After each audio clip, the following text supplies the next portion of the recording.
এক নং প্রশ্ন, একটি সমতল কাচখণ্ড বিভিন্ন রঙিন অক্ষরের ওপর বসানো হল। কোন রঙের অক্ষরটি সর্বাপেক্ষা কম ওপরে উঠবে? এ লাল, বি নীল, সি বেগুনি, ডি সবুজ। সঠিক উত্তর এ লাল। ২ নং প্রশ্ন, নিচের এককগুলির মধ্যে কোনটি ভেক্টর রাশি? এ ভর, বি ত্বরণ, সি দ্রুতি, ডি সময়। সঠিক উত্তর বি ত্বরণ।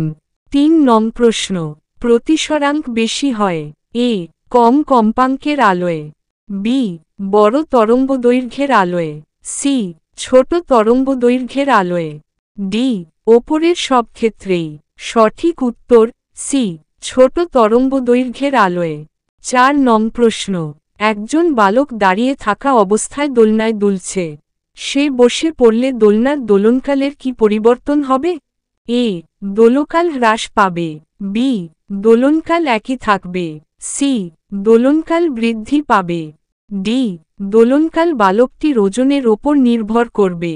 সঠিক উত্তর সি দোলনকাল বৃদ্ধি পাবে।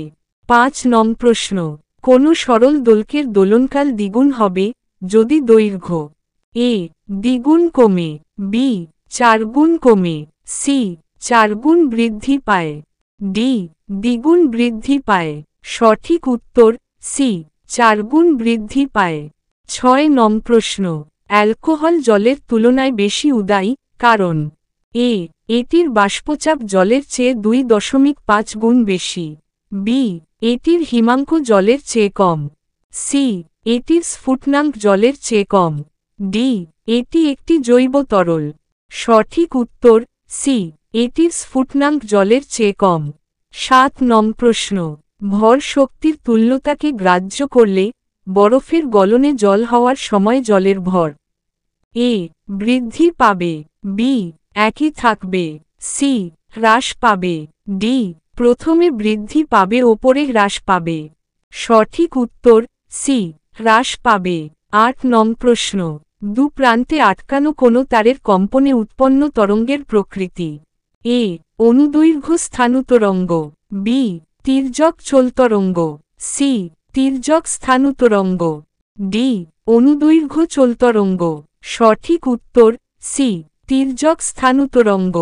৯ নং প্রশ্ন, দুটি শব্দ উৎস সুসঙ্গত হবে যদি তারা এ শূন্য দশা বা একই দশার পার্থক্যযুক্ত শব্দ উৎপন্ন করে, বি একই তীব্রতার শব্দ উৎপন্ন করে, সি একই কম্পাঙ্কের শব্দ উৎপন্ন করে, ডি একই দশার কম্পনযুক্ত শব্দ উৎপন্ন করে। সঠিক উত্তর এ শূন্য দশা বা একই দশার পার্থক্যযুক্ত শব্দ উৎপন্ন করে। ১০ নং প্রশ্ন, সিলিকন কি ধরনের পদার্থ? এ পরিবাহী, বি অর্ধপরিবাহী, সি অপরিবাহী, ডি কোনোটিই নয়। সঠিক উত্তর বি অর্ধপরিবাহী। ১১ নং প্রশ্ন, অবস্থার পরিবর্তন না হলে গৃহীত বা বর্জিত তাপের গণনায় কোন রাশিটির প্রয়োজন হয় না? এ ভর, বি আপেক্ষিক তাপ, সি আপেক্ষিক ঘনত্ব, ডি তাপমাত্রার পরিবর্তন। সঠিক উত্তর সি আপেক্ষিক ঘনত্ব। ১২ নং প্রশ্ন, ইঞ্জিনের রেডিয়েটর ঠান্ডা করার জন্য জল ব্যবহৃত হয় কারণ এ নিম্ন স্ফুটনাঙ্ক, বি উচ্চ আপেক্ষিক তাপ, সি কম ঘনত্ব, ডি সহজলভ্যতা। সঠিক উত্তর বি উচ্চ আপেক্ষিক তাপ। ১৩ নং প্রশ্ন, কোন চায়ের কাপে চামচ নিমজ্জিত করলে এর তাপমাত্রা হ্রাস পায়? ভর নির্দিষ্ট থাকলে চামচটি কিসের নির্মিত হওয়া দরকার? এ অ্যালুমিনিয়াম, বি স্টিল, সি লোহা, ডি তামা। সঠিক উত্তর বি স্টিল। ১৪ নং প্রশ্ন, কর্ক ভালো অন্তরক কারণ এ এর ঘনত্ব কম হয়, বি এটি সচ্ছিদ্র হয়, সি এটি গুঁড়ো হয়, ডি বেলনাকার হয়। সঠিক উত্তর বি এটি সচ্ছিদ্র হয়।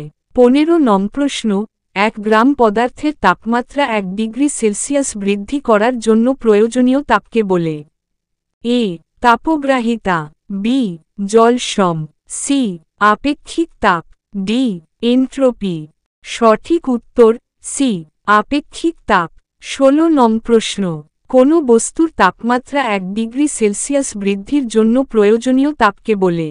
এ জল সম, বি তাপগ্রাহিতা, সি আপেক্ষিক তাপ, ডি লীনতাপ। সঠিক উত্তর বি তাপগ্রাহিতা। ১৭ নং প্রশ্ন, নিরক্ষীয় তল থেকে মেরুর দিকে গেলে অভিকর্ষজ ত্বরণের মান?